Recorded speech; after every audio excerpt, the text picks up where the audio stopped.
not totally ignorant. I know myself generally. Ahamasmi sadabhami, that I am, I shine. In this manner I do know myself. But I do not know that I am of the nature of consciousness, that I am complete or full or limitless. This is not known.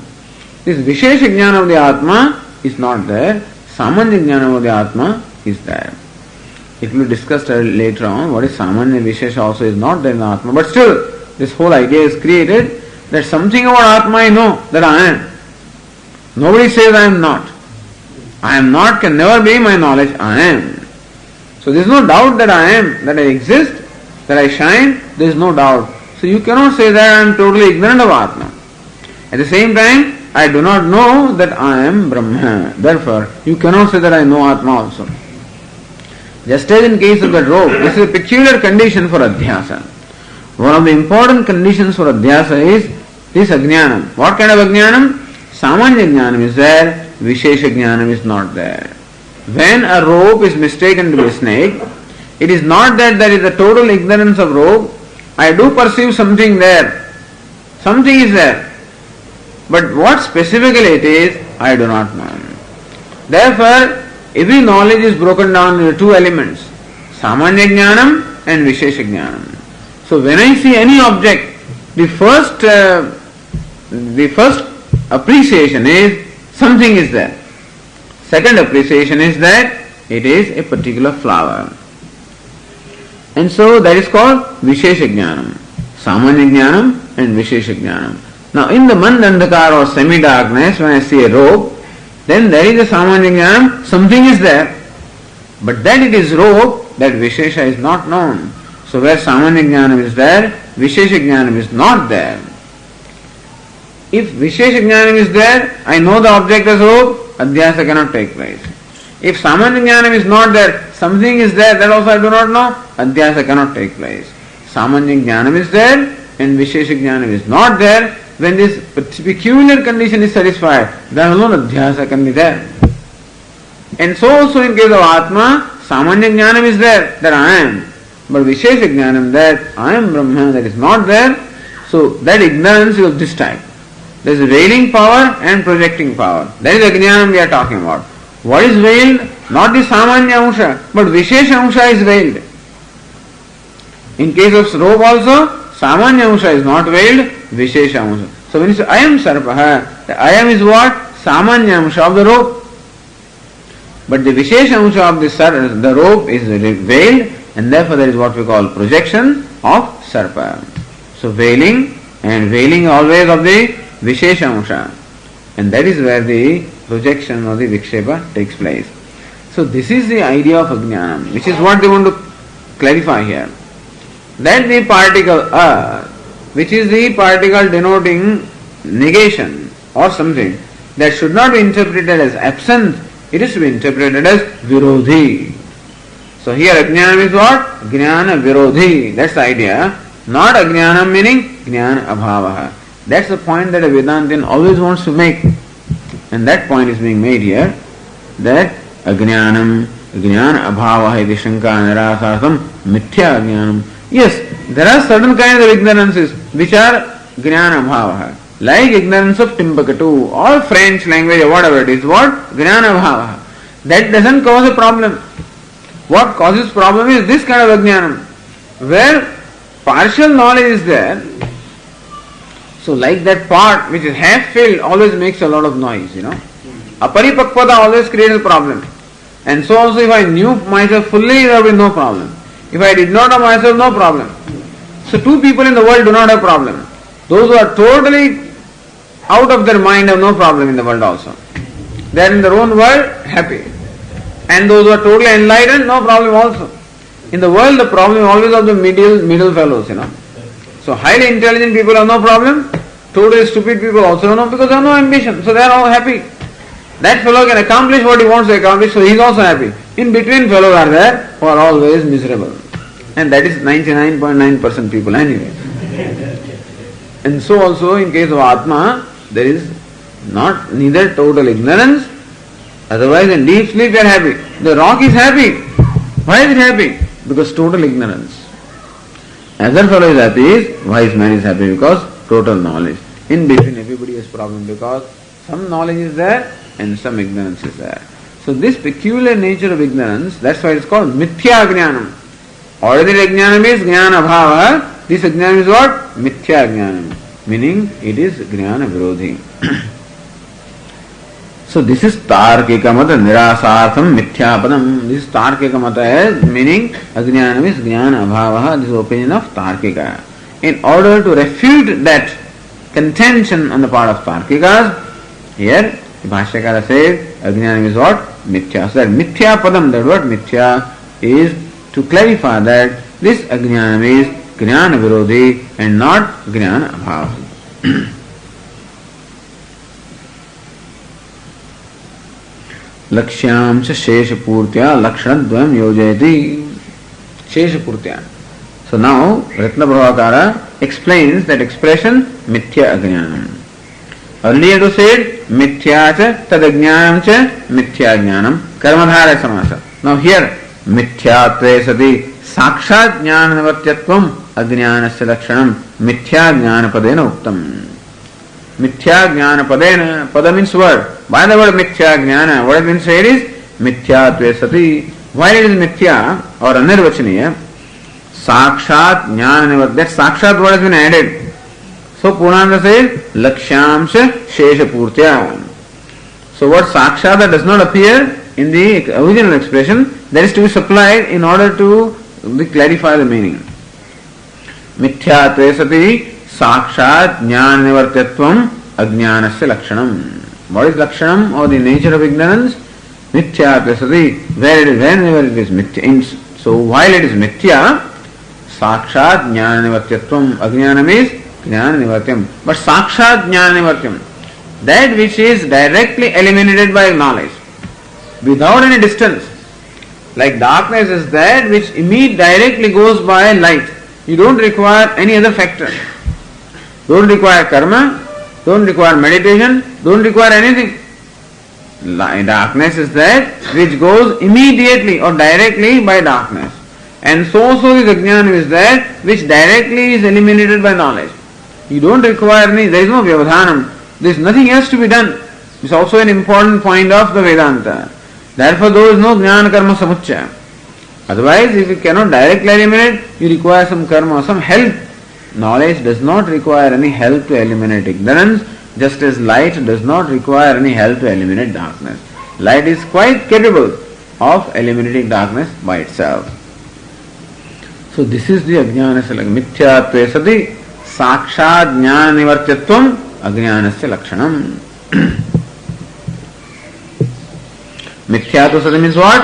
Anirvachaniyatve sati. Cannot be categorized as sat or asat. So sati athva bhavatve sati. It is not jnana abhavaha, but then it is some kind of a positive entity, not a real entity. There is a lot of difficulty that the people have, Vedantins have here, in clarifying this concept. On one hand, because we cannot say that ignorance is totally non-existent because we experience it. Nor can we say it is real, it is there because it is subject to negation. But since we experience it, we have to accept some kind of an existence of ignorance.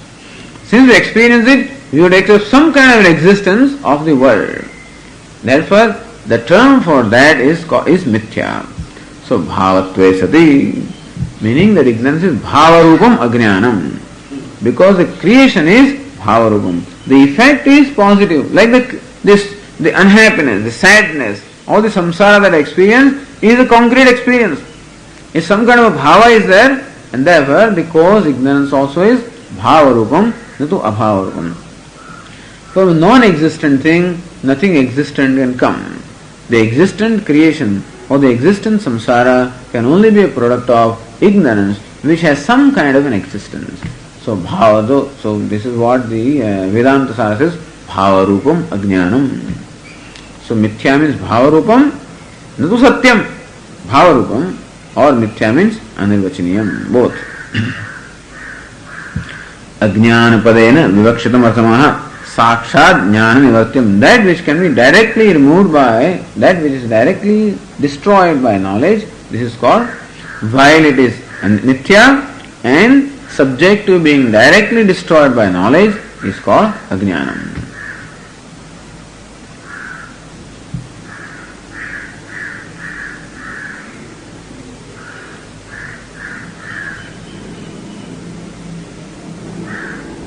Now what happens is, why so many words? Mithyatve sati sakshat jnana nivatyatvam ajnanam. Why so many words have been added? Each word accomplishes certain purpose. It says jnanecha pragabhavah sakshat nivartyate iti vadantam prati mithyatve sati iti uktam. What happens is, the moment you give some definition, some fellow will find some kind of an exception, and will destroy a definition. It may be an irrelevant thing. But he will give you some illustration which will destroy the whole thing.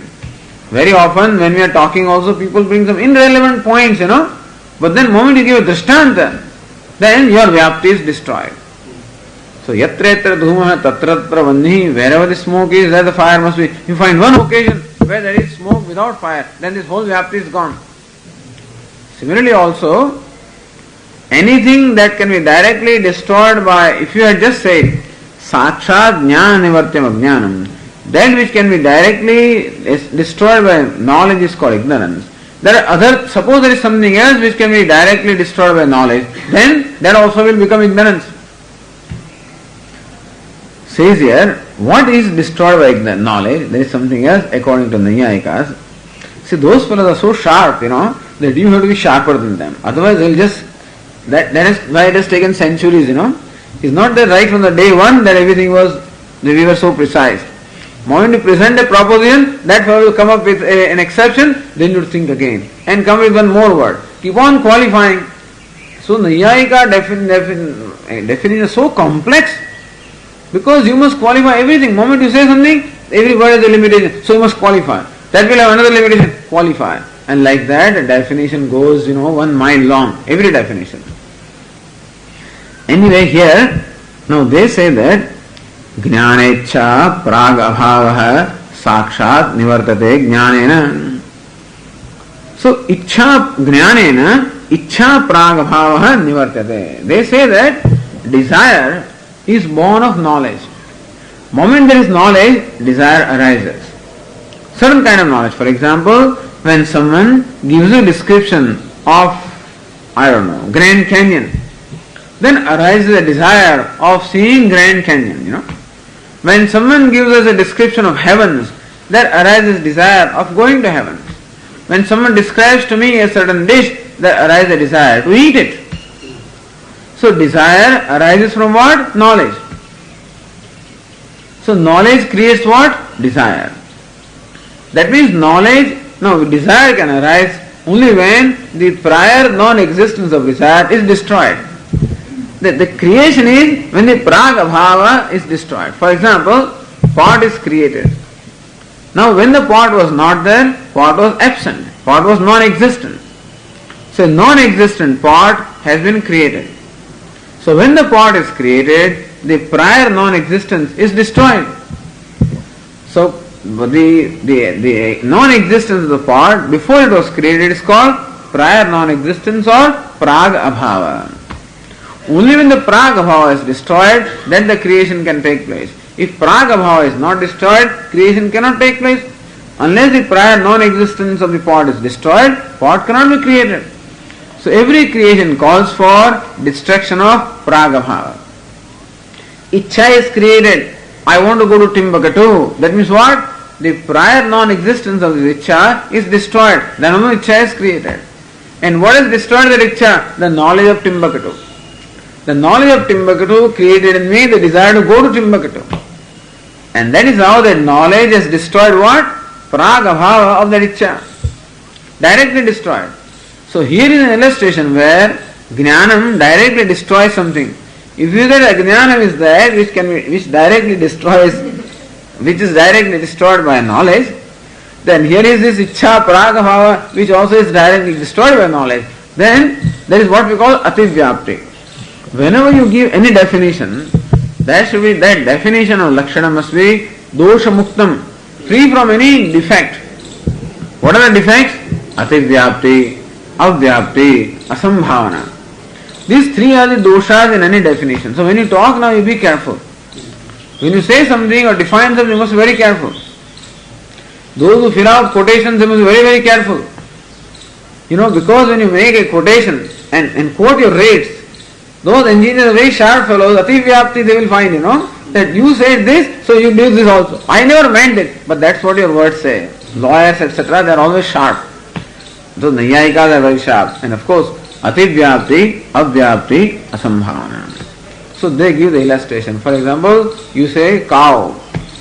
So you have seen a red cow. And so the definition of what? Sasmadiman gauhu. So cow is that which is sasna, this thing, whatever it is called, So that is called cow. And so that is the lakshana of gauhu. Lakshana of cow is what? Snasnadimatvam. Because no other animal has that sasna. And therefore you directly identify cow. However, suppose somebody said, so cow is what? Red, whatever, a red animal is called cow, because we see a red cow. So Kapila means red, and so is Kapila Gauhu. And so when you say what is red is cow, then anything else that is red also, then that all cows are not red. So that when you define cow as a red animal, then it excludes so many cows. That's called avyapti. Your definition is not inclusive enough general enough to include all the members of that class called cow. Your definition is such that it includes all the members of a particular class. When the cow is red, in that case, it excludes black cows and all other cows. It is called avyapti.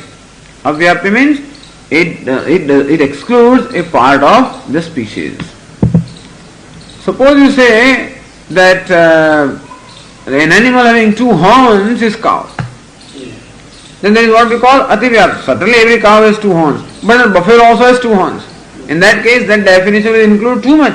Buffaloes also will be included. That's called ativyapti.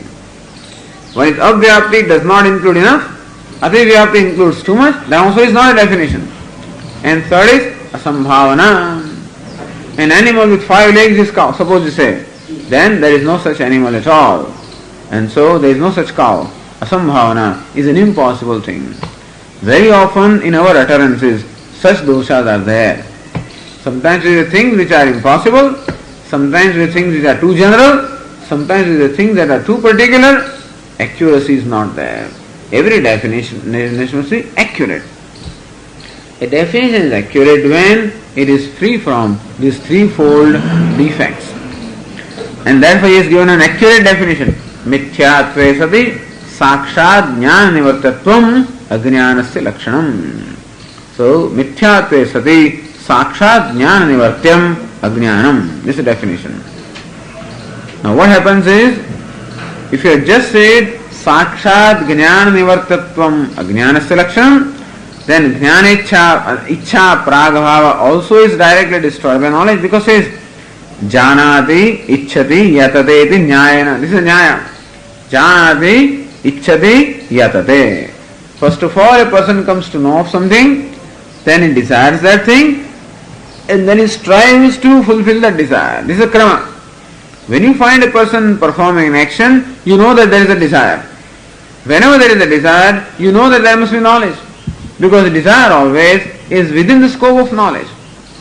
100 years ago, nobody had desired to go to moon because there was no knowledge. Nobody had desired to ride in a helicopter because there was no helicopter.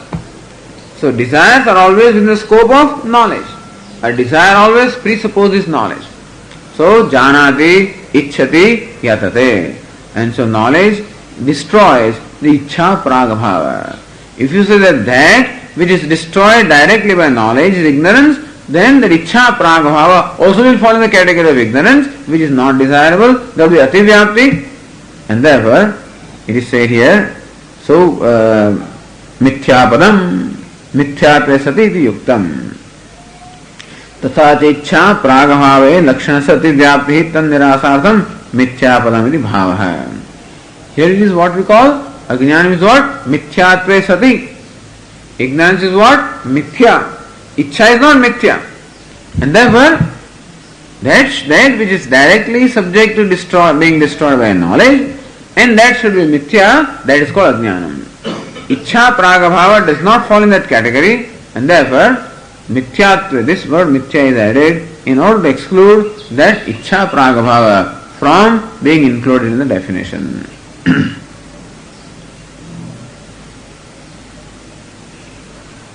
Then says अज्ञान निवृत्ति द्वारा ज्ञान निवर्त्यत्व बंधे अतिव्याप्ति निराशाय साक्षादिति.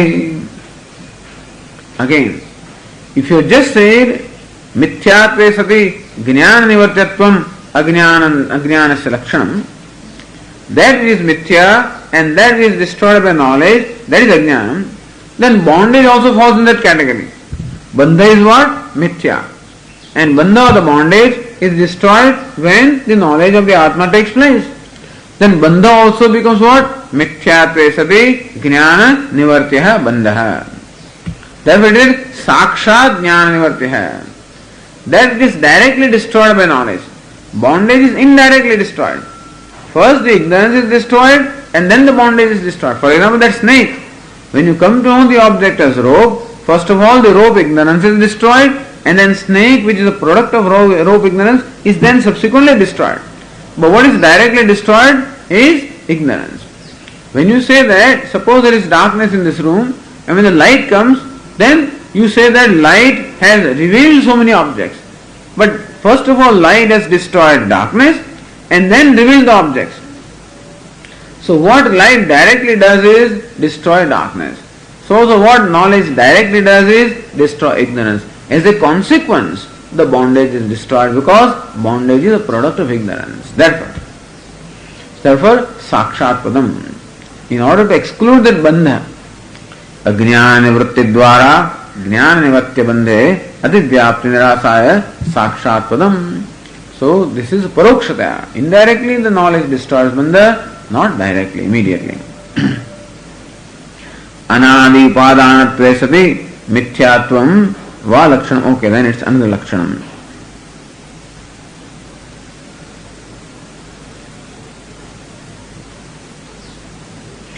Says Purana Prathama Vyakhyānena Mithyātvam Anirvachaniyatvam Ajñānam Nam Avidya Samasastu Karmadhārah Lakshyamshasya Sheshapurtihi Tathacha Mithyājñānadhyanena Bhāshyana Avidya Rupa Jnānasya Anirvachaniyatvam Akshararudha Lakshanam Yuktam Bhavati Jñāpitam. Dvitiya Vyakhyānena Mithyātvam Bhavatvam Ajñānam Nama Sakshat Jnānanivatyam Samasastu Karmadhārah Lakshyamshasya Sheshapurtihi Tathacha Bhavatve Sati Sakshat Jnana Nivartyatvam Jnana Laksham Tatparyena Mithyapadena Bodhitam Darshitam.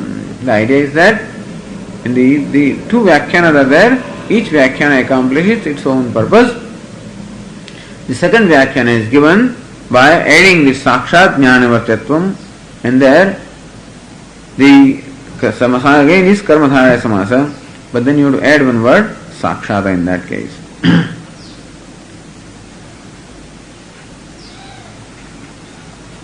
In first case, mithya means anirvachaniya. Here mithya means bhavarupam.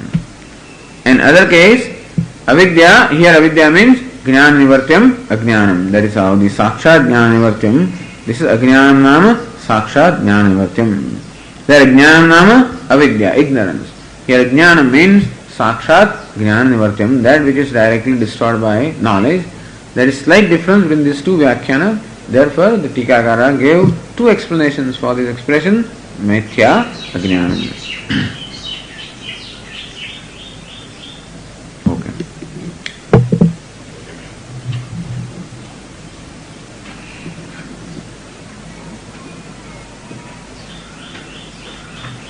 Om Purnamadah Purnamidam Purnat Purnamudachyate पूर्णस्य पूर्णमादाय पूर्णमेवावशिष्यते. ओम शांति शांति शांति. ओंकारश्चाथ शब्दस्य द्वावेतौ ब्रह्मणः पुरा कंठं भित्वा विनिर्यातौ तस्मान् माङ्गलिकावुभौ. ओम अथ ओम अथ इतरेतरा विवेकेन अत्यंत विविक्तयोः धर्मधर्मिणोः मिथ्याज्ञाननिमित्तः सत्यानृते मिथुनीकृत्य अहमिदं ममेदमिति अहम I am this body. This is my body. Educated, something naturally. The flow, continuous flow from what's for it?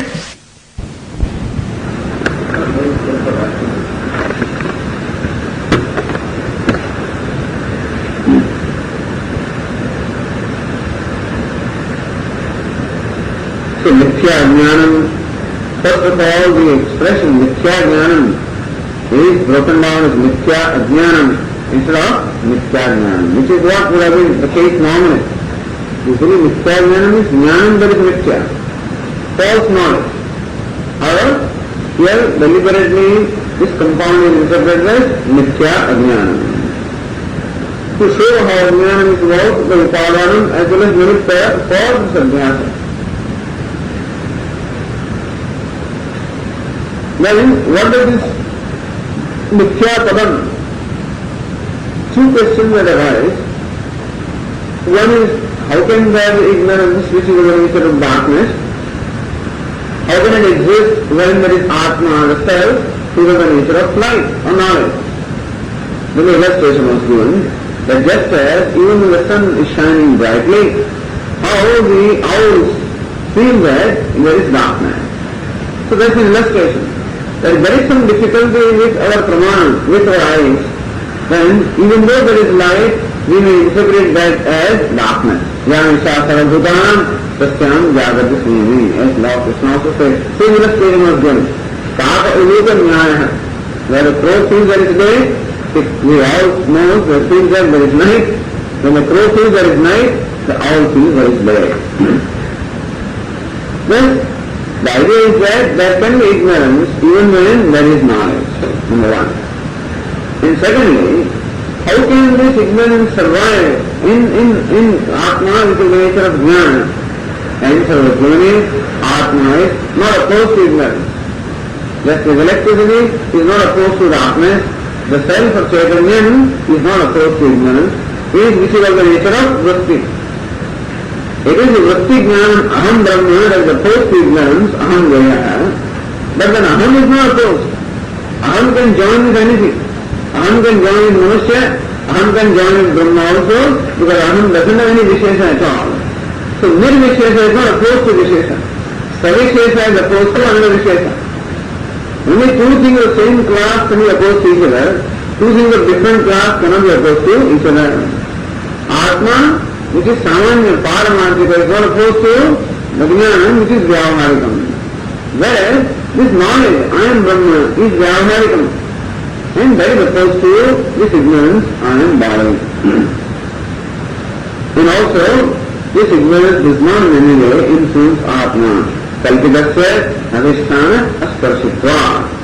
That which Kalpitam, like snake, does not in any way touch or affect the rope which is substratum. And so even when I claim myself to be ignorant or Sukhi-Dukhi, in no way is that Aham affected by that. Even when I claim myself to be Dukhi, Aham I is unaffected by the Dukkha. Log na likhte log Dukkhe na Bhakya hai. Because Atma is Bhakya hai, is above or beyond the reach of this Dukkha. Just as a snake cannot reach rope, and so the Dukkha cannot reach Atma. That's idea there. And so always the Adhisthana is unaffected or untouched by the Jaroga and the so Kalpitam, that is imaginary, does not in any way influence that which is real, and so Atma is unaffected by ignorance and all the notions born of ignorance. So that is one, that's what the word Mithya enables us to do. Then second explanation that was given was Mithya Tvesati Sakshat Jnana Nivartatvam Ajnanasya Lakshanam. That is ignorance, that is Mithya, not real, not non-existent. Mithya, Mithya Tvesati, even when it is Mithya, Sakshat Jnana Nivartatvam Ajnanam. That which can be, which is directly eliminated or destroyed by knowledge, is called ignorance. Meaning that ajnana is not jnana bhava, it is jnana virodhi ajnana. Ignorance is not absence of knowledge, but that which is opposed to knowledge, that kind also of knowledge. When the Tikakara explained his own different Vada words, jnana, so why is it necessary to use the word nitya? Because knowledge also destroys ichha prana. Since desire is born of knowledge, and when something is born, the prior non-existence is destroyed. So we can say that knowledge destroys the prior non-existence of desire, because otherwise desire cannot be born. So if you just say that sakshat jnana vivartam ajnanam, in that case, that ichha prana also falls in that category, then what we call ativyapti, meaning too much which covers too much, too wide an application, or too wide a definition. So it is mithya sati. That which is mithya, ignorance is mithya, in that which is directly eliminated by knowledge. So that ichha prana bhava has this vyavaharik satyatvam, and therefore it doesn't fall in that category. Then it says, bondage also is something that is eliminated by knowledge. So if you say that jnana nivartam ajnanam, mithya sati jnana nivartam ajnanam, that is mithya and that which is directly destroyed by knowledge is for ignorance, then bandha, the bondage also falls in that category, again ativyapti. So it is necessary to say mithya sati sakshat jnana nivartam. Bondage also is eliminated by knowledge, but not immediately as a consequence. Immediately as a consequence, not directly, but consequently. Whereas directly destroyed by knowledge is ignorance. And therefore the sakshat pada eliminates ativyapti andha. Just what we saw. Now, yet another lakshanam, so under this mithya ajnana nimittaha, that mithya ajnana is yet further explained by Tikakara on the page 37, in the fourth line. Ajnana anadi uparanatve sati mithyatumva lakshanam. So here the Purana India says that in the first explanation, mithya ajnana will explain that which is mithya and that which is ajnanam. Where mithya is anivachaniyam and ajnanam is what just interpreted as ajnanam. In the second vaksha of the definition, mithya ajnanam was explained as mithya, that mithya was in bhavarupam, that which has some kind of existence, and ajnanam is jnana virodhi or jnana nivartam ajnanam. Slight technical differences there in two explanations, but they serve the purpose of making the whole concept very clear. So there is a deliberate interpretation of as mithya ajnanam in order to bring about various principles of Vedanta. Then Purana idanim mithyatam nama jnanavartatvam ajnanam nama anadupadanam iti vivaksha Vyakyanantaram aviprayatya ajnanasya lakshanantaramaha. There is another way of looking at it. Mithyatvam nama jnana nivartatvam. Mithya is that which can be destroyed by knowledge. That alone is called mithya means brahma. Brahma also falls in the category of mithya, which is false. False is that which can be destroyed by knowledge of the true nature of things. So mithya means that which is subject to being destroyed by knowledge. Like snake is mithya. Being subject to being destroyed by the knowledge of rope. Even the mirage water also is mithya. Subject to being destroyed by the knowledge of the sand. So anything that is mithya is what? Jnana nivartam. That which is subject to being destroyed by knowledge. And what is ajnanam? Ajnanam nama anadi upadanam. So ignorance is the upadana karanam, the material cause for the whole creation, like we have seen earlier. How ignorance gives rise to desire, how desire gives rise to action, and how action gives rise to the world as a result of action. And therefore, the original cause, the original material cause for everything is ignorance. That's the reason why wherever the creation is, ignorance also is along with it, because ajnana is upadana karanam. It is vaksha. With this idea in mind, vyakyanantaram aviprayatya ajnanasya lakshanantaramana. That another vyakyanam, third vyakyanam, or third explanation of that expression, mithya ajnana mithya is possible, and in order to give that, the Tika Ratna Prabhakara gives us Ajnana Lakshanam. What is Lakshanam or the definition of Ajnanam is given as Anadi Upadana. So says in the fourth line up there, Anadi Upadana Tvetavi Mithyatumma Lakshanam. So Mithya Ajnanam. Ajnana Sati Mithyatvam Mithya Ajnanam. This is how. So Ajnana Sati means Anadi Upadana Tvetavi Mithyatvam Va Lakshanam. That is Mithya Ajnanam. Yasya Adi Uttapti Navidyate Tad Anadi. What is Anadi? Adi means Uttapti. Adi means beginning. Adi means cause. Or Adi means the Uttapti or the birth. So Yasya Adi Navidyate Tad Anadi. That is doesn't have a cause. That is doesn't have a beginning. That is doesn't have a creation. Which is uncreated is called Anadi. So ignorance is Anadi. So therefore, that is another reason why to say that ignorance is Swabhavikam. There is no reason why ignorance is. There is no reason why anything is. If you can give reason, then it will have a cause. Now when you are going to explain something, that means there is a cause. But there is no reason why anything is what it is, really speaking. So some kind of reasons we give. Why did this happen, Swami? Some pura prarabdha. Why did that happen? Because of this. Some kind of explanation we do give. In order to resolve different situations in our own mind. No, but how can Prarabdha be like this? That is Ishvara itself. Why should Ishvara be like this? He is not like that. He actually is kind, even though he appears to be cruel. Yeah, I mean, these are all fine. But actually speaking, we are not able to explain anything. Because if there is an explanation of something, it becomes real. If you can define something, then it becomes real. And therefore nothing really can be defined as such. Dhana karma gati. Lord Krishna says that karma gati, the truth of the karma is dharanam, inscrutable. Thus everything in the creation is inscrutable. Because nothing in the creation has a reason for being what it is. Why? Because that from which the whole creation has come in the Ajnana doesn't have a reason. So it is Varantaran. Whatever qualities are there in the material cause, those qualities always reflect themselves in the effect. Whatever qualities are there in the clay, they are going to reflect themselves in a part. And similarly also, Ajnana or ignorance being the material cause, the qualities which are there in ignorance reflect themselves in the effect in the creation. So Ajnana is Mithya, creation is Mithya. And Ajnana is Anadi, creation also is Anadi. Adi means cause, Adi means beginning, Adi means creation.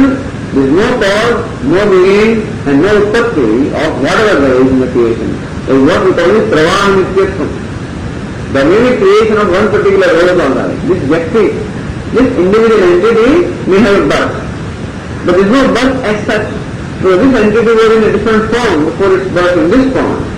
And then there is transformation from one form to another form. So given form has created beginning, but as such there is no beginning. Like a given adhyasa has beginning. So identification with body, just for adhyasa Vyakti, a particular entity has beginning. But adhyasa itself doesn't have a beginning. When I did not have identification with this body, I suddenly had identification with another body, which also had a beginning and an end, but that was not the beginning and end of adhyasa. When identification with that body was not there was identification with some other body. There was no time when some of the other identification was not there, and thus nothing has a beginning. Nothing has a form. One is the world created. We don't know. Why did God create world? Why should we find Brahman? Then why should be Jiva? What's the mean why Brahman should take himself to be limited? I don't know. What's the need for Lord having created such a world where so can happen? We don't know. This why cannot be explained. If it can be explained, then it has a cause, then it has a beginning. In that case, it becomes real. Therefore, Ajnana is what? The part is Anadi. So yasya adi uttaptihi navidyate tat Anadi. Tathasya Anaditve sati upadanatve sati ityartha. So Anadi upadanatve sati, that which is upadanam, material cause and beginningness. लक्षण मिथ्या ज्ञान कर्म उत्तम पूर्ण अन्वय है. So मिथ्यात्म लक्षण मिथ्या ज्ञान कर्म उत्तम. Why your मिथ्या ज्ञान? Maybe we can say that this is what Bhashyakara means. The mithya ajnani, that which is mithya, and that which is beginningless. So anaditya sabi, so ajnani sabi mithyatvam, that is mithya ajnana lakshanam. It is mithya. Ajnani is what? Mithya. At the same time, how is it order? Or this Adhyasa is what? Mithya. At the same time, it is beginningless. So, Mithya Ajnanam, where Ajnana means beginningless, and Mithya means that it is Mithya or Anuvachaniyam. So, this Bandha is Anuvachaniyam, at the same time, it is beginningless. And it is Upadanam. Because even ignorance becomes Upadanam through Adhyasa. Ignorance, avaran and vikshepa. So this vikshepa which is in the cause. So not knowing the rope is not only enough, but then that ignorance of the rope creates a snake. So that the ignorance of the rope is called avaran and creation of the snake is called vikshepa. Thus ignorance of these two shaktis are abstract, avaran and vikshepa. So vikshepa is creation, for which of course avaran is the cause. So here then this anadi upadana sati, we should think that it is vikshepa also anadi and it is mithya.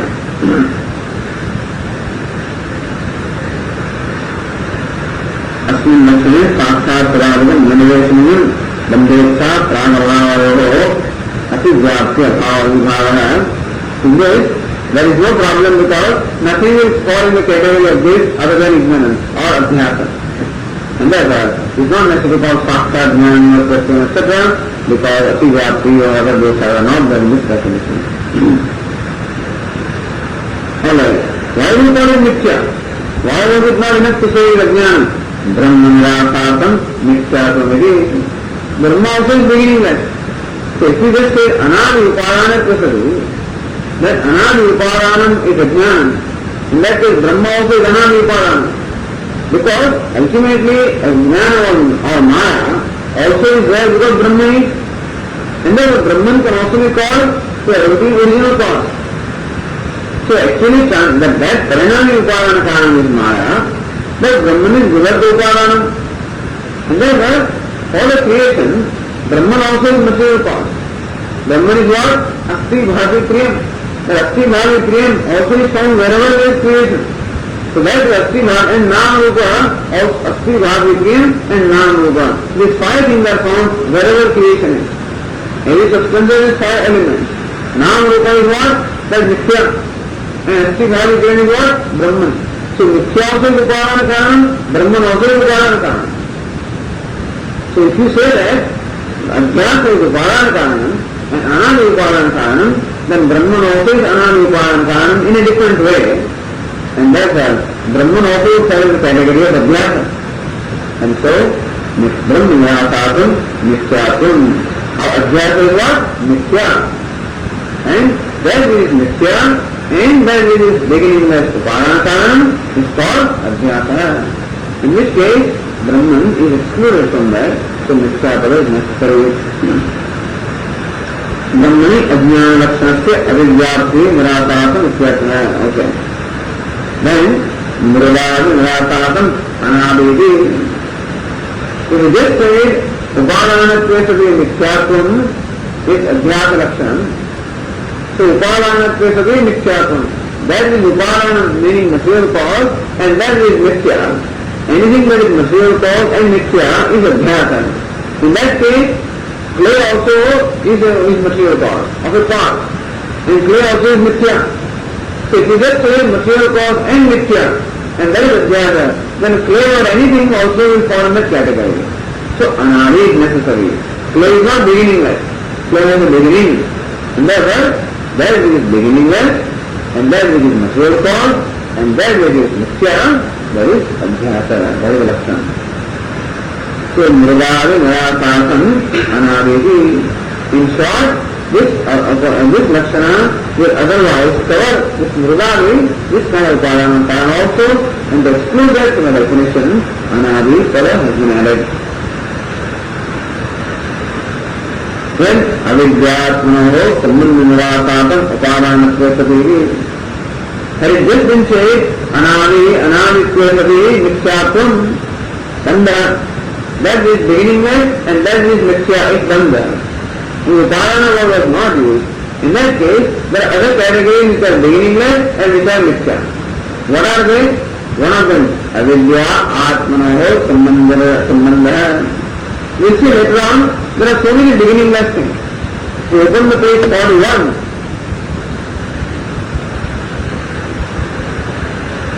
then you see in Purnandiya one verse there. Jiva Ishav Vishuddhatit Tata Jiveshwar Bra Avidya Tatchito Yoga Sadasmaka Manadaya.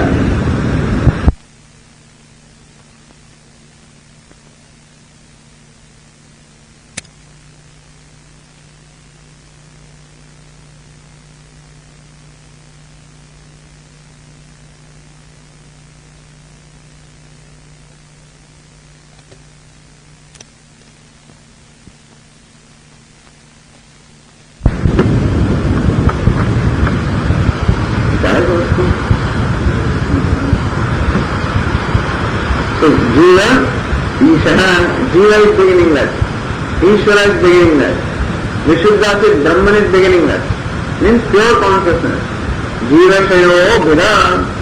The duality between Jiva and Ishvara also is beginningless. Nobody is created. So Prakrutya Swasmat Swatmanam Ishvara Nattvena Janati. It is Jiva. Even the birth naturally Jiva takes himself to be different from Ishvara. So like duality in Jiva and Ishvara also is beginningless. Avidya, ignorance also is beginningless. Tatchito yoga. And yoga, association of Avidya with Atma, also is beginningless.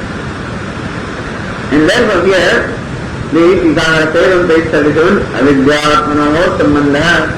So Sambandha or association of Atma with ignorance, when was the ignorance? When was Jiva created? No time, no beginning. When was I ignorant? I always was ignorant. Meaning I means Atma and ignorance, this association also is beginningless.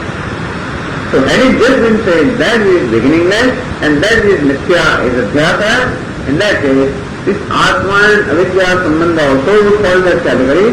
So it was necessary to say, upadana svesati. But the association of Atma with ignorance is not the material cause. Ignorance or adhyasa is material cause. And therefore, upadana svesati. Next pada has to be added in order to exclude. See how to make the definition precise. You use only words which are all necessary and not use any extra words, otherwise there is gauravam. If you make the definition too lengthy, complicated, then it is gaurava dosha. Too lengthy. If you try to make it too brief, in which case it is not precise, then there is also all the ativyapti, avyapti dosha are there. In which case definition must be precise as well as not lengthy. As brief as possible and as precise and totally precise. That is how definition should be. So we can see how definitions are given in order to convey an idea precisely. Otherwise the idea will not be conveyed precisely. Questions may arise in our mind and there may be confusion.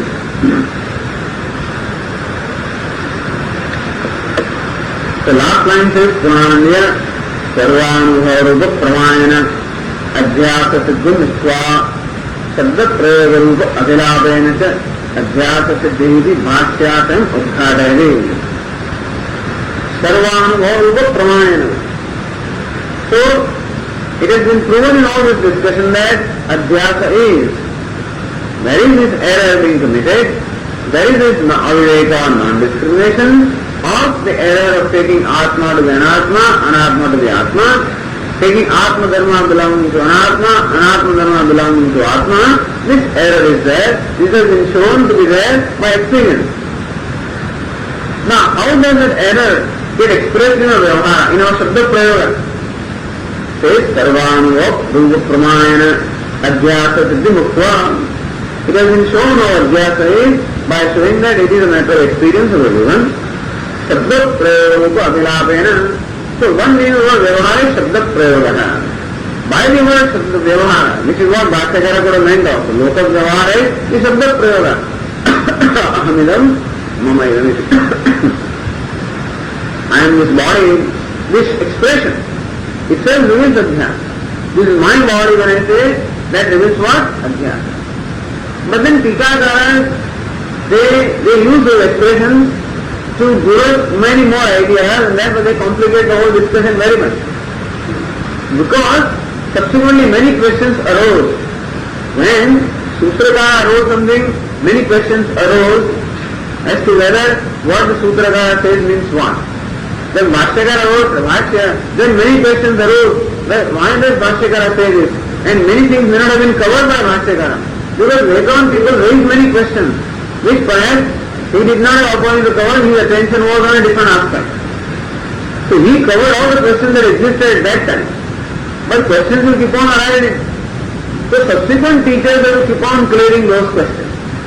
However, Pramana remains Upanishad, and Pramana remains Sutra, and Pramana remains Bhashya. So that we have seen Bhashya, all the ideas, meaning that as though Bhashyakara has taken care of all possible questions that arose subsequently also, which is little too much. But our insistence is that Shankara Bhashya also is Pramana.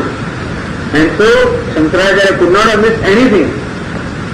So this word Loka Vyavahara, all these words, Mithya, Jnana, etc., we are actually taking those words, I should not say we are twisting them, but then we see a lot of things in them which was or was not intended. We cannot say it was not intended by Bhashyakara, but then later on, all these different aspects are seen as being contained there. It would have been very simple. Ahamidam, mama idam iti, loka vyavahara. One meaning of the word is Shabda Prayavaha, expression. I am this and this is mine. This expression itself, this Shabda Prayavaha itself, is Adhyasa. Very Naisargika. The Vyavahara was interpreted as Jnana-Adhyasa and Loka was interpreted as Artha-Adhyasa. So all these terms came later on. These concepts were there, but not very clearly identified. So we cannot say that Bhashyakara did not know. I'm sure he did. But then these things are not clearly identified. So later on Tikakaras identify those things, and then subsequently all the corollaries are found. So Pythagoras may give one particular prameya, alright. Then so many corollaries are there which subsequently were discovered, which are contained in them, and so on many ideas which are of the nature of corollary, which are contained in the original things, are just clarified here. And for that, the very same expressions of Bhashyakara are used to show how the ideas are contained there. And therefore we have to add to it, Nityat Vesati, Sakshat Jnana Nivatyam Ajnanam. So Sakshat Pura is to be added in order to give the Lakshana accurately. So Shabda Ahamidam Mama Idamidi Shabda Prayoga Rupa Abhilapayana Cha Adhyasa Siddhi Bhashyasam Udhadavadi. That Bhashyakara also means to say that the very Vyavahara of the people, when person says I am this body or I am a man or this is my body, that itself is Adhyasa. How?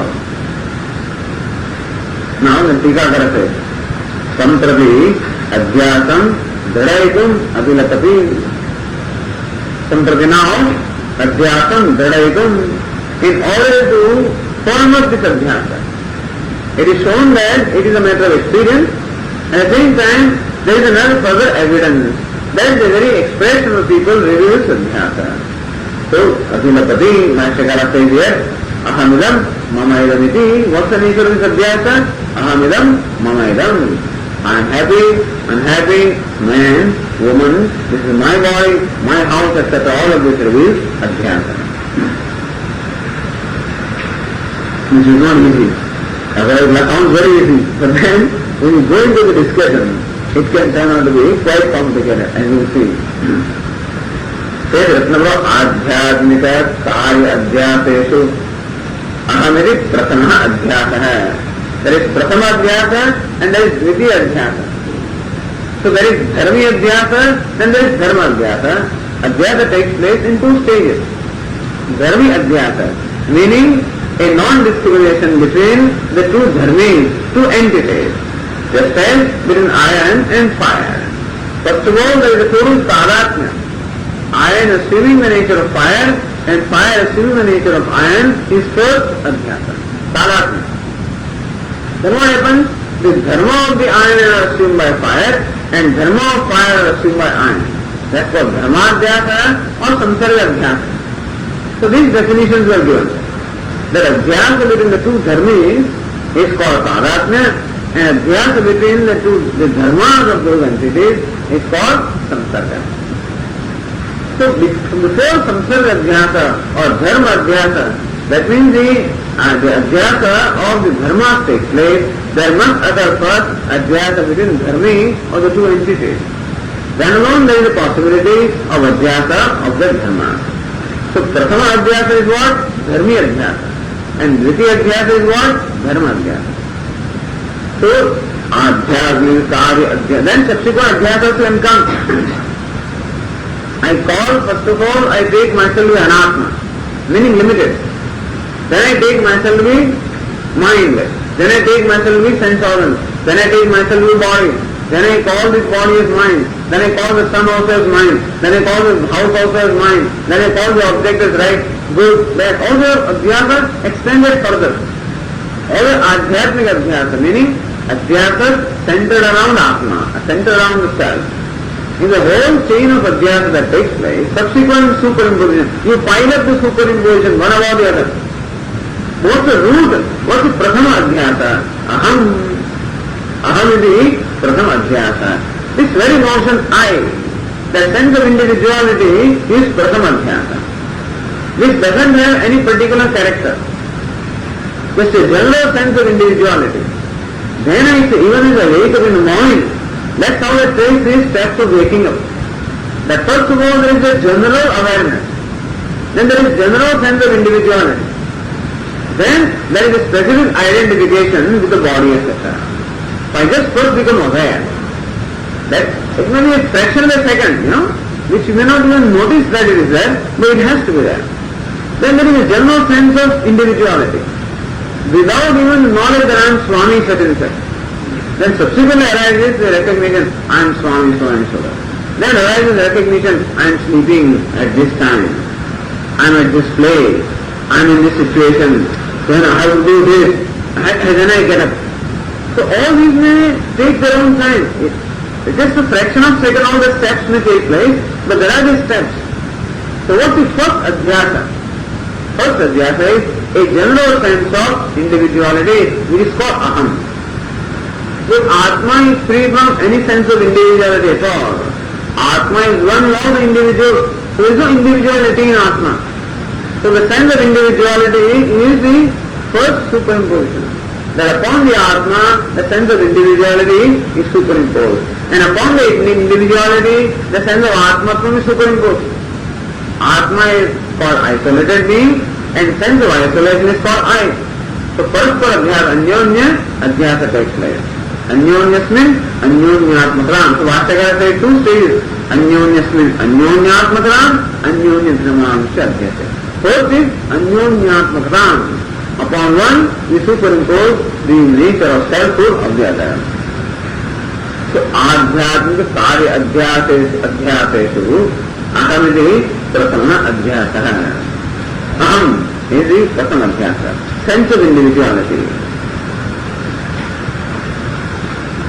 When somebody says in adhyasa, says Tikakara nacha adhisthana aropya ankadvaya anubalambhat Nine adhyasa is vakyam. Where there is adhyasa, there is always a perception or knowledge of two elements, adhisthana and aropa. For example, when there is adhyasa of seeing a snake where there is a rope, then we say, I am sarpana, this is a snake. In fact, there we perceive two elements. What are the two elements? This and snake. That this is a snake, that this belongs there, it belongs to the rope. That this shows what? A general knowledge of some kind of thing being there. You see? So, that is why they say that knowledge also takes place in two stages. First, very well, samanya jnanam, general knowledge, and vishesha jnanam, particular knowledge. Thus, when you look at the rope, then first this knowledge says something is there. then subsequently there is recognition that this is a rope. So when the first element takes place, something is there, but the second element does not take place, that this is a rope. In that case, there is an error committed. This is a snake. So then also we recognize two elements. So when I say this is a snake, that this part belongs to the rope and the snake part is what? That is kalpita or superimposed. So in this expression or in my perception, this is a snake. Two elements are evident, this and snake. This is what? Adhisthana rope and snake is what? Adhyaropa. So in every experience of Adhyasa, both these elements are always recognized. If one of the elements is not recognized, there cannot be Adhyasa. Both the elements are recognized. Suppose there is a real snake and I say this is snake, then this does not belong to rope, it belongs to snake. In that case it is not Adhyasa. And if I say this and I don't say anything further, then also there is no specific knowledge and therefore this when I say something is there, that's alright. But then there is no error committed as a snake, then also there is no Adhyasa. So this is a snake, there is a recognition, there is there a perception of this meaning the Adhisthana and Sarva meaning Sadhyaropa. So Adhisthana Aropyam Sadhya Uparambaha, then there is Adhyasa. So this Aham, where is these two aspects? Adhisthana and Aropya. Do we recognize these two aspects in just one expression Aham? We do not. Aham is just one. In that there are no two elements, namely Adhisthana and individuality. Do we recognize these two? He says we don't recognize that, but this Aham cannot be called Adhyasa. When you say Aham Manushya, then the two elements are there. I am a man when I say man is a dharma of the body, so that is what? Adhyaropa. And I is a dharma of Atma, that is Adhisthana. So I am a man, there is these two elements, Adhisthana and Adhyaropa, so that can be called Adhyasa. But just I, how can that be called Adhyasa? The Tikakara says that is self Adhyasa. Ayodahati divat aham upalabheti drusyansayo upalambha. Ayodahati, Aya is what? The iron. Ayodahati, when we say, the iron burns. So when this iron ball, when it is heated, then it becomes a very hot iron ball. Then when it burns, we say, iron burns. In that case, iron is one thing and burns is another thing. That burning is what? Is dharma of fire. So dharma of fire is something that is superimposed upon the iron and we say that the iron burns. The tea burns. I am burned by tea. My tongue is burned by tea. Tea cannot burn my tongue, fire alone can burn the tongue. So when I say my tongue is burned by tea, there are two elements. That fire also burning is the nature of fire and tea also is there. So tea and burning, both of them are lumped together.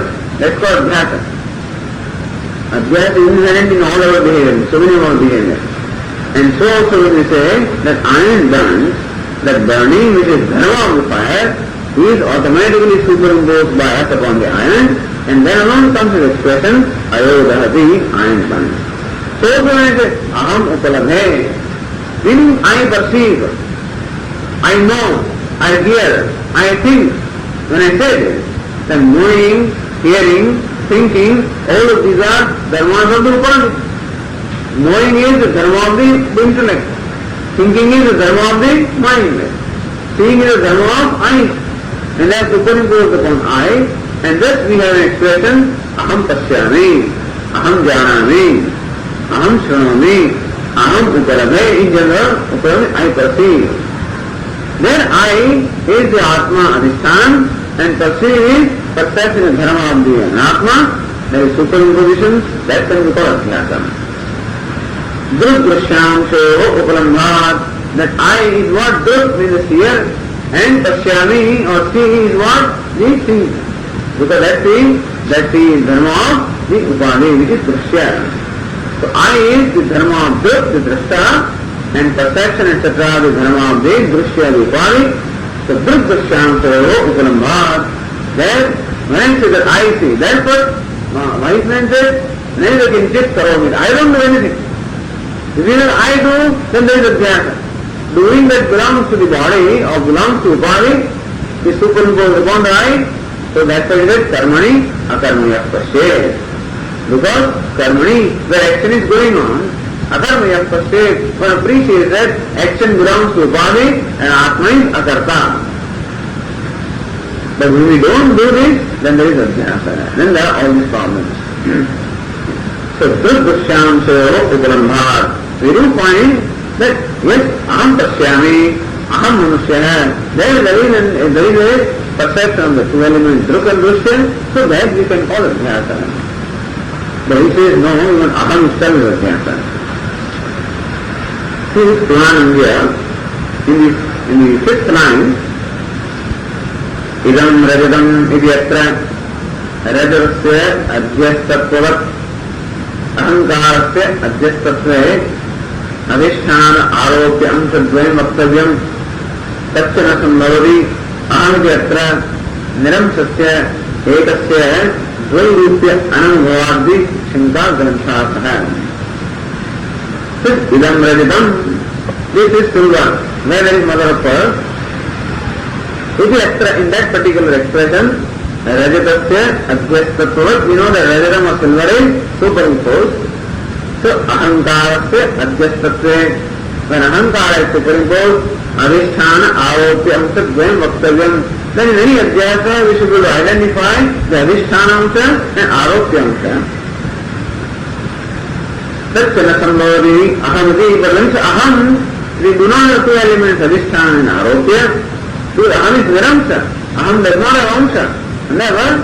Adhisthana amsa and aropya amsa, these two amsas, so dvairupya ananubhavat. When I say aham, I don't experience two things there. When I say I am man, then I experience two things, I and man. So when I say I don't seem to experience two things there, adhisthana and aropya. That's what the Shanka says. Then, Purana himself explains, ayashabdataha lohapindaha ayaha means loha, that is iron. Ayodahati idyatra agnihi ayapindaha samprusthataya avabhatade ayapindastu agni sammadhidaya. When we say that ayodahati, the iron burns, then we find what? Agnihi ayapinda samprusthataya avabhatade. We find that the fire is totally blended into the iron. Ayapindastu agni sammalidaya avabhatade. And we find also that iron is totally pervaded by fire, and we find that fire is totally also encompassed by iron. So fire pervades iron, and iron is pervaded by fire. So we find these two. Both of them we find totally pervading each other.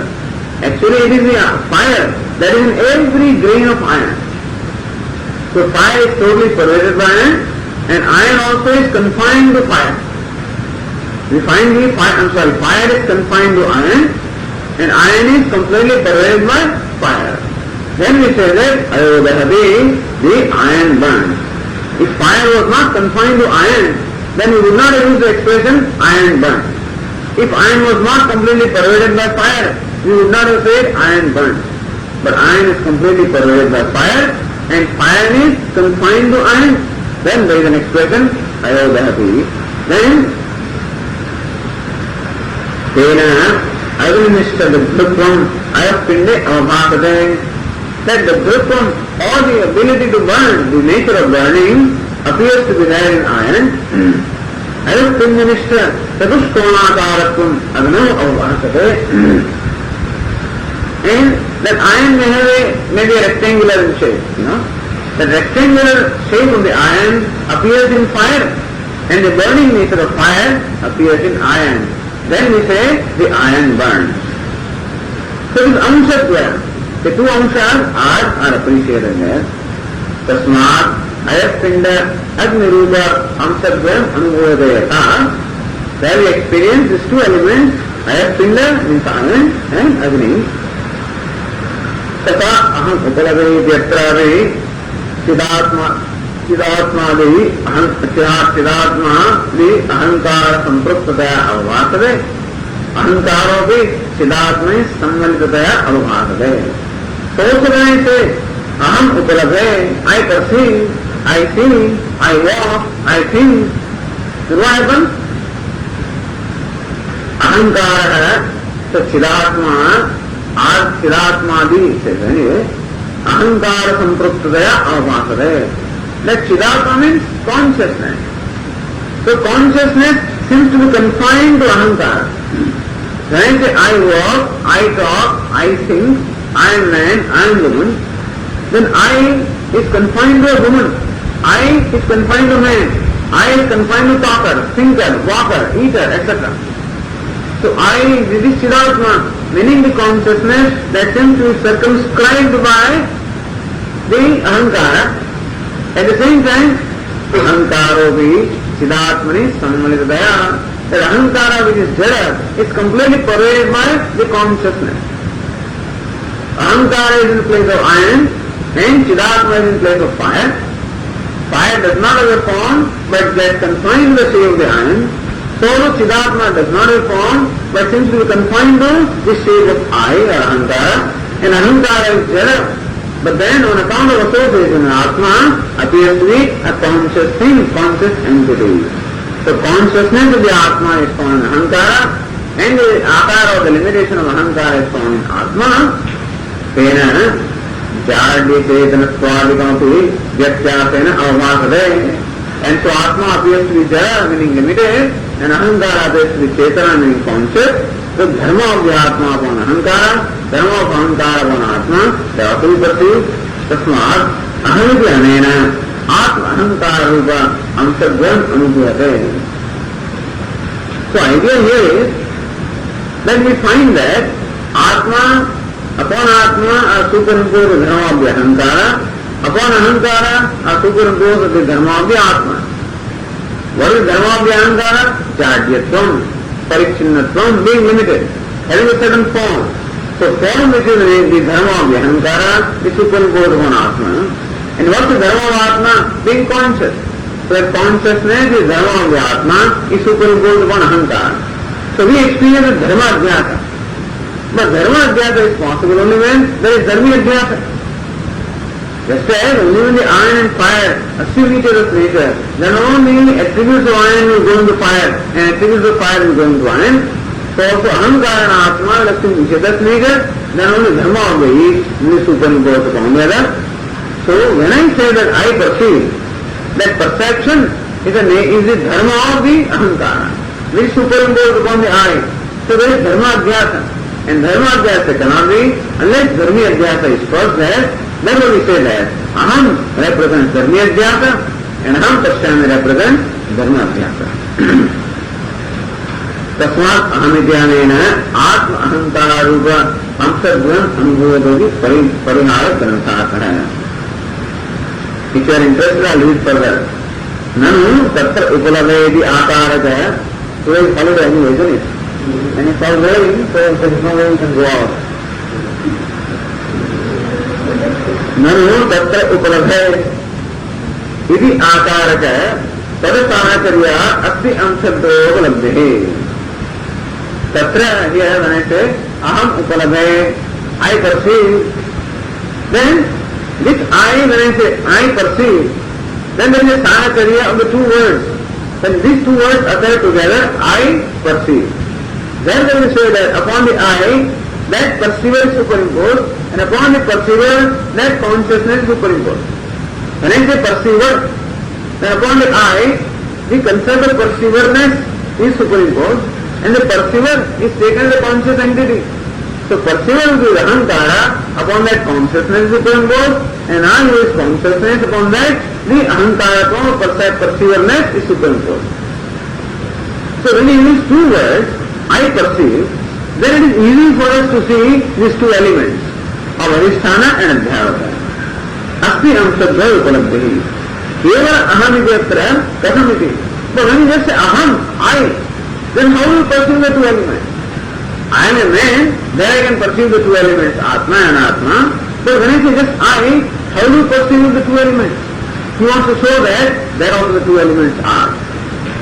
Aham Pashyami, Aham Upalabhe, iti evam Padantara Sahakaryeneva Dharmadhyasa Vishishtvatvena Prasamika Dharmi Adhyasasya Anubhutatva. Because when I say that I perceive, that perception which is the nature of the ahankara is superimposed upon the I. So dharma adhyasa is there, and dharma adhyasa cannot be unless first dharmi adhyasa is taken place. Dharma adhyasa is dvitiya adhyasa, dharmi adhyasa is prathama adhyasa. So dharmi adhyasa must have taken place. So dharma adhyasa vishishtvatvena prathamica dharmi adhyasa se anubhutva. So this is the explanation. Then it is nanu drishtanta dastantikaro katham shabdabodha hai this. Alright, when you say aham, how does it say that these two elements are experienced by us? When you say ayodhahati, aham upalabhe, then how are these two elements experienced by us? Uchyate, ayodhahati yatra, dahati iti anena dabdhrutvam uchyate. When you say iron burns, when you say burns, means the burning aspect is appreciated by us. अयोधर्मत्वेन महात्मानस्य दग्धत्वस्य अयोधर्मत्वभावात् अग्नितादात्म्यापन्न अयः पिण्डः अयः शब्देन उच्यते. I mean we already talked about this. It's only Sanskrit. No new concept is here. But अयोधर्मत्वेन महात्मानस्य दग्धत्वस्य, the दग्धत्वम or the burning which appears as the dharma of the iron. Ayodharmatva, but iron cannot burn, that you know. The idea is, when you say that iron burns, we instinctively know that adhyasa is there. When you say iron burns, we know there is adhyasa. How do you say? Because we know that burning is the nature of fire. Which nature we see in iron? And we know that iron does not possess the ability to burn. And still we see that burning in the iron. So we know that the dharma of the iron is superimposed upon the fire.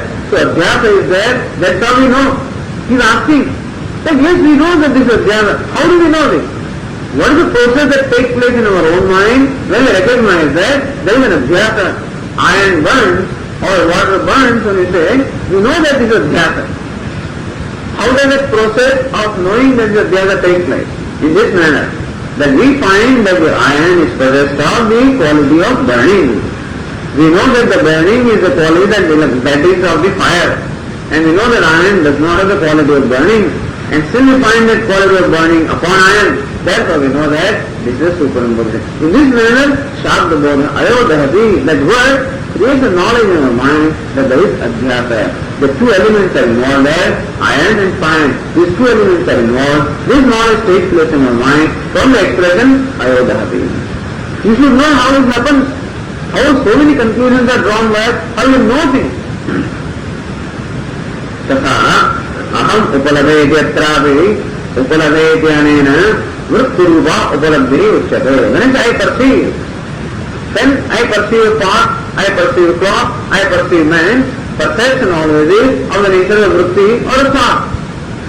Only when the ghatakara vritti takes place, then I perceive ghata. So I perceive pot when the thought of the nature of pot takes place. So wherever perception is, that vritti or the thought is there. So, anena vritti rupa upalabdhi uchyate. Purnatmikara ahankara rupa jaradharmatvena bhasamanaya vritti rupa upalabdhe jaradharmatva abhavat. But vritti is what? That which reveals its nature. Of the nature of Puran, something that reveals the object. And because ahankara is jara, ahankara by itself cannot reveal anything because it is jara. And so we find that the ability to reveal the object is there in ahankara. And therefore, the Puran of the Atma is superimposed upon the ahankara. Iti anena chittadatmyapanna ahankara uchyate.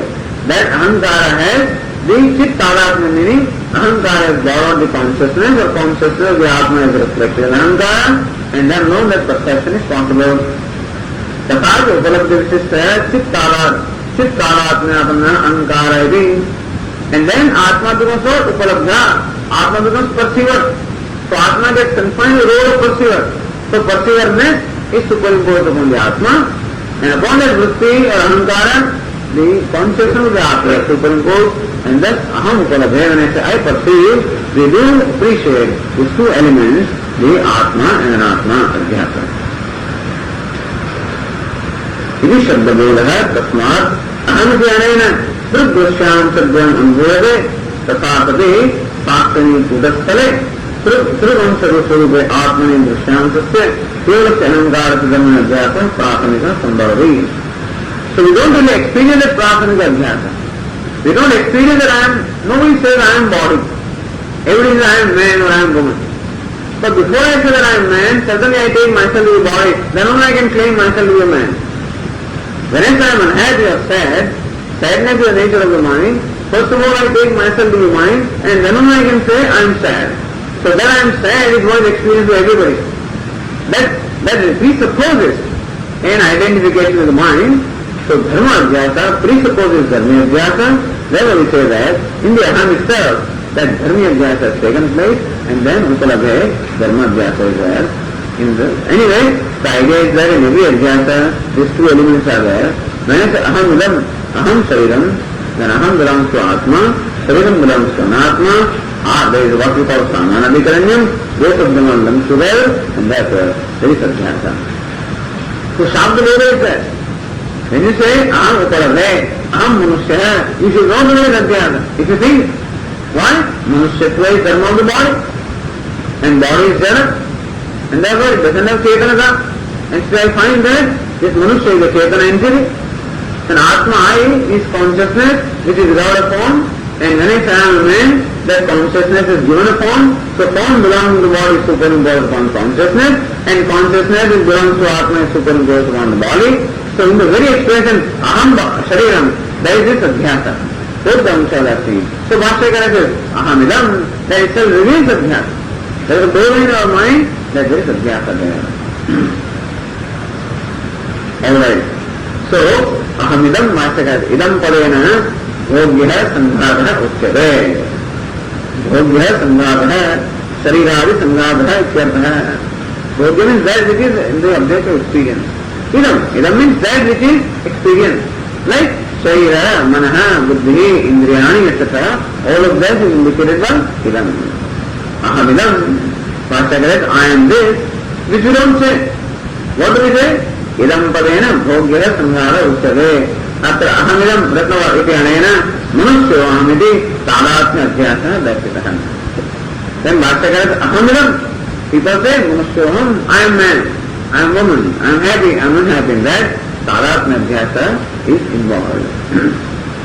Meaning, two dharmis, atma and ahamkara, both of them assume the nature of each other. That tadatmya adhyasa is indicated by the expression I am happy, I am unhappy, I am man, etc. Mama idam shariram iti samsarga adhyasa. When I say this is my body, then also adhyasa is there. Because when I say it is my body, for mine is a relationship, mama. Sixth case of aham, asmat. And therefore, that sense of individuality must be there before I can call it my body. Otherwise, every body is my body. If I know myself truly as I am, then the all pervasive self, the self of all, then all bodies become my body. But when I claim this particular body is my body, then that I is confined to individuality. And therefore, first also there is that dharma adhyasa, and then there is karma adhyasa. That also is revealed. Aham manusya also reveals that, and mama idam also reveals. Still, aham manusya is called tadatmya adhyasa, and mama shariram is called samsarga adhyasa. Both are one, but with slight difference. That's why earlier when samsarga word came, they imagined tadatmya also included that. Punanga asked this question, Nanu, dehatmano tadatmyam eva samsarga iti toho kodhela iti te satyam. Dehatmano tadatmyam eva samsarga. Deha is atma. That is deha, body is the atma, tadatmyam, like air pindaha. So, just as the fire and iron, both of them become one with each other.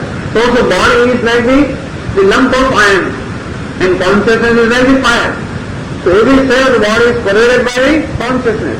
Then alone this becomes what? A conscious entity. Then alone I claim that to be myself. So dehatmano tadatmyam, tadatmyam what? Each one assuming the nature of the other. Deha assuming becoming conscious, and atma being confined to deha. That itself is samsarga. That is said earlier. Because atma is asanga. For asanga atma there cannot really be a sanga. So to explain that, just as japa kusuma is there is flower and the crystal. So So without really, just the vicinity of the crystal flower brings about the appearance of color in the crystal. So the vicinity of the body brings about sense of individuality in Atma, and vicinity of the Atma brings about the consciousness in body. That's how it is interpreted as samsarga. So this tadatma is the same as samsarga. So what is the difference between the time? Apparently I don't think there is any difference. Then you say, oh, what's the difference? I don't think there is a difference. You please explain what the difference is. When you say, what do you mean? When we say that, it means that we think that there is no meaning. When you ask this question, what is the difference between the time? That shows that I don't think there is a difference. So just, in that there is already bhedaha nasti iti arthakaha. That there is really no difference between samsarga and tadatma. So what is the difference? It is satyam. You are right that in one way there is no difference between samsarga and tadatma, but in one aspect there is. Satta aikya sati nifo bhedaha tadatmam. When satta aikya is there and still bheda is there. So definition is bheda saishnu abheda iti tadatmam. Bheda saishnu abheda. That abheda is there, but which bheda? Like sattaya pinda, the red hot iron ball. There is a bheda between the iron and fire, because both of them are in one location. And still there is bheda, that iron is not converted to fire, and fire is not converted to iron. So iron and fire retain their individuality or difference, and so retaining the difference, there is oneness. It's called tadatma. So satta aikya sati, satta is one. Iron and fire is in one location. Enjoy one satta alone, one existence, so bhedaha, and still they retain their bheda or difference. When this peculiar thing is there, this is what we call tadatma. In case of the body and the Atma also, both of them are found in one place. Atma also is here and body also is here. And so that is what we call the satta aikya in one place. At the same time, both of them retain their distinction. Atma retains its consciousness distinction and body continues to remain jara. If by association of Atma, the body actually became conscious, in that case it would not have been tadatma, it would have been transformation. But what is called tadatma? The body does not change in nature. Even though iron comes in intimate contact with fire, iron doesn't really become hot. The moment that separation comes, iron becomes iron, fire remains fire. Similarly, when the separation between the body and the consciousness comes, body becomes jada and consciousness is consciousness. So even though retaining the separate nature, still obtaining in one location, this is called tadatma. Tatra manusyohamidi aikyam subhanam. So when you say I am man, there is aikyamsa, the I and man, both of them are in one place. Mama ilavide bhedam sarupa samsarga bhanam. But when I say this is my body, then there is a distinction between because mine and I are different. So when I say my body, I do appreciate the distinction between I and mine. So where the distinction is appreciated is called samsarga. And when I am the body, I fail to appreciate the distinction between I and body, that is called tadatma.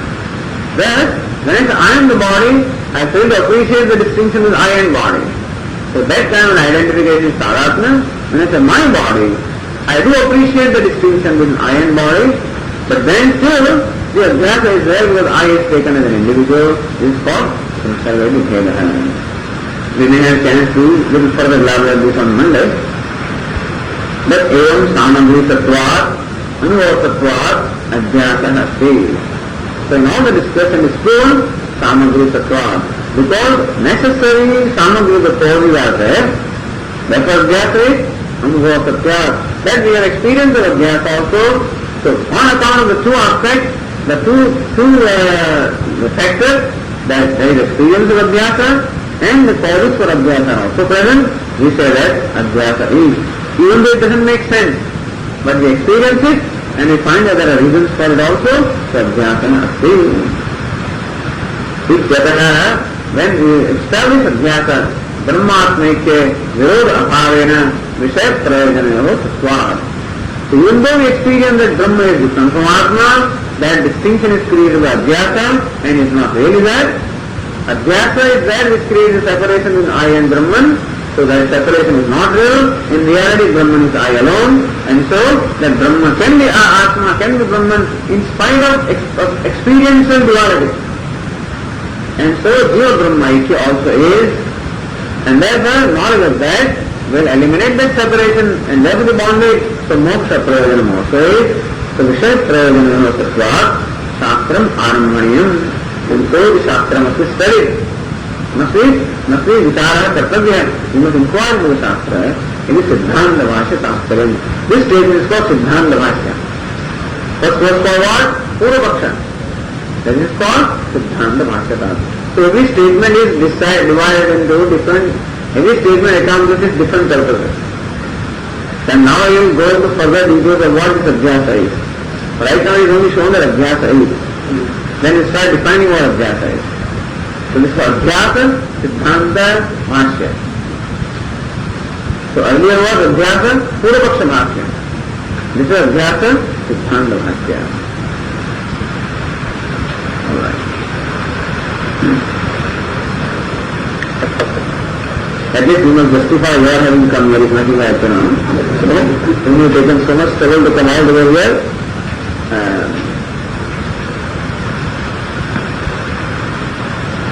Om Purnamada Purnamidam Purnat Purnamudachyate Purnasya Purnamadaya Purnamevavashishyate Om Shanti Shanti Shanti Shankaram Shankaracharyam Keshavam Bhadarayanam Sutravasya Vande Bhagavantaro Punah Punah Ishvara Gururatmeti Murti Deva Vyoma Vadyapta Dayanaya Dakshinam